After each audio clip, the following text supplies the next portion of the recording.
பிடி பிரேம் நேயர்களுக்கு வணக்கம். இந்த வாரத்தின் அடுத்த சினிமா போகும் இடம் வெகு தூரம் இல்லை. Starring Vimal and Karunas. சென்னையில ஒரு நபர் விபத்துல இறந்துடுறாரு. அவருடைய உடலை சொந்த ஊரான திருநெல்வேலி கொண்டு போகணும். அங்க அவருடைய உடலை வாங்குறதுக்கு ஒரு மிகப்பெரிய யுத்தம் காத்துக்கிட்டு இருக்கு. 2 குடும்பங்கள் அவருடைய உடலுக்கு உரிமை கோருது.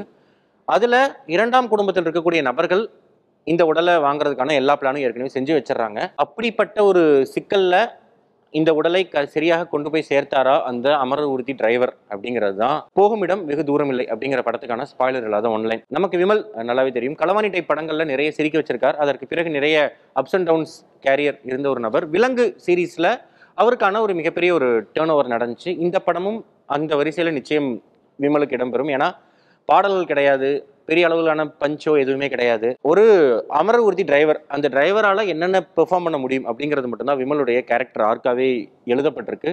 குமார் அப்படிங்கிற கேரக்டரில் ப்ளே பண்ணியிருக்காரு. ரொம்பவே பெர்ஃபெக்டாக ப்ளே பண்ணியிருக்காரு. இந்த அமரர் ஊர்தியில லிஃப்ட் கேட்டு ஏறக்கூடிய நபரா ப்ளே பண்ணியிருக்காரு கூத்து கலைஞரா வரக்கூடிய கருணாஸ். இந்த இருவருக்குமான உரையாடல்கள், இவங்க போற பாதையில சந்திக்கக்கூடிய மனிதர்கள் யார் யாரு, அதனால் ஏற்படும் சிக்கல்கள் என்னென்ன, கருணாஸ் புதிதாக கொண்டு வரும் சிக்கல்கள் என்னென்ன, உதவி அப்படிங்கிறத நம்ம பண்றப்போ நம்ம எப்படி எடுத்துக்கணும், அந்த மாதிரியான விஷயங்களை படம் இந்த 2 மணி நேரமும் பேசிக்கிட்டே இருக்கு. படத்துல சுவாரஸ்யமான விஷயங்கள் அப்படிங்கிறது ஒரு ட்ரிப் மூவி அப்படிங்கிறதெல்லாம் தாண்டி உடலை கொண்டு போறாங்க. உடலை கொண்டு போறதுல 2 பேருக்குமான உரையாடல், அவங்க 2 பேருமே ஸ்ட்ரேஞ்சர்ஸ் டு தெம்செல்ஸ் அப்படிங்கிற சூழல்ல என்ன மாதிரியான உரையாடல்கள் இருக்கும், அவங்களுக்குள்ள எப்படி ஒரு கனெக்ட்னு ஒன்று புதுசா வருது, அதுக்கு பிறகு ஒருத்தர் இன்னொருத்தருக்கு என்ன செய்யறார் அப்படிங்கிறத ஒரு கதைக்களமா எடுத்துட்டு அதை முடிஞ்ச அளவு சுவாரஸ்யமாகவும் உண்மைக்கு நெருக்கமாகவும் சொல்ல ட்ரை பண்ணியிருக்காரு இயக்குனரான மைக்கேல். பெர்ஃபார்மன்ஸ் அப்படின்னு பார்க்குறோம் அப்படின்னா விமலுக்கு அடுத்தபடியாக இந்த படத்தில் நம்மளை இம்ப்ரெஸ் பண்ணுறது கருணாசுடைய பெர்ஃபார்மன்ஸ்.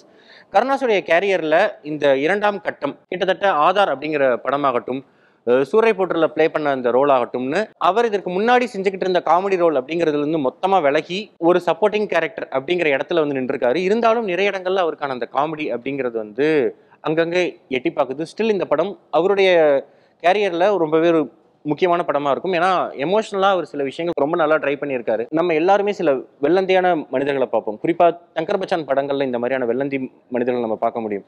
அப்படியான ஒரு ரோல் கருணாஸுக்கு இந்த படத்தில் அமைஞ்சிருக்கு. இந்த படத்தில் சப்போர்ட்டிங் கேரக்டர்ஸ் அப்படி நம்ம எடுத்துக்கிறோம் அப்படின்னா பவன், ஆடுகளம் நரேன், தீபா, வாதகோடாங்கி வடிவேலு, வேலராமமூர்த்தி அப்படின்னு நிறைய பேர் படத்தில் பெர்ஃபார்ம் பண்ணியிருக்காங்க. இதில் அவங்களுக்கான ரோல்ஸ் அப்படிங்கிறது ரொம்பவே கம்மி அப்படிங்கிறனால இந்த படம் முழுக்கவே விமல் அண்ட் கருணாஸ் தான். படத்தில் டவுன் சைடு அப்படின்னு நம்ம எடுத்துக்கிறோம் அப்படின்னா இன்டர்வலுக்கு பிறகு ஆடியன்ஸ் வர லேட் ஆகும் அப்படிங்கறக்காக பாடல்கள் வைப்பது அப்படிங்கிற அந்த காம்ப்ரமைஸ் புரிஞ்சுக்க முடியுது. கிராமங்களில் இதுதான் இன்னும் நடைமுறை அப்படிங்கிறதையும் புரிஞ்சுக்க முடியுது. ஆனால் அந்த பாடல் தவிர்த்திருக்கலாம் அப்படிங்கிறது முக்கியமான பிரச்சனையாக இருந்துச்சு.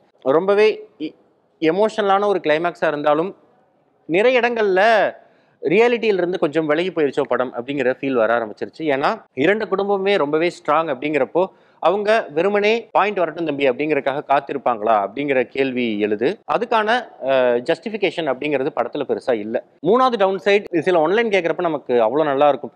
ஏய் செமையா, 2 குடும்பம், ஒரு டெட் பாடி, மூஞ்சி இல்லையா, சரி அடுத்து என்னென்ன ப்ளே பண்ணாங்க அப்படின்னா எதுவுமே ப்ளே பண்ணலடா, அதான்டா பிரச்சனை அப்படின்னு நம்ம சொன்னா ஆர்வம் பயங்கரமா எழுந்து மேலே வர்றப்ப தண்ணி தூக்கி ஊற்றினா எப்படி இருக்கும். அந்த மாதிரி இந்த படத்தில் நிறைய விஷயங்களை ஏய் இன்னும் கொஞ்சம் ட்ரை பண்ணியிருக்கலாம், அப்போ இன்னும் இந்த இடத்துல ஃபன் சேர்த்துருக்கலாம், இன்னும் இந்த இடத்துல எமோஷனல் சேர்த்துருக்கலாம் அப்படின்னு பார்க்குறப்ப நமக்கு 1000 விஷயங்கள் தோணுது. ஆனால் அதெல்லாம் ஏனோ தவிர்த்துட்டாங்க, இல்லை கட் பண்ணிட்டாங்களா, இல்லை தோணலையா அப்படின்னு தெரியல. அதெல்லாமே இந்த படத்துடைய டவுன் சைட்.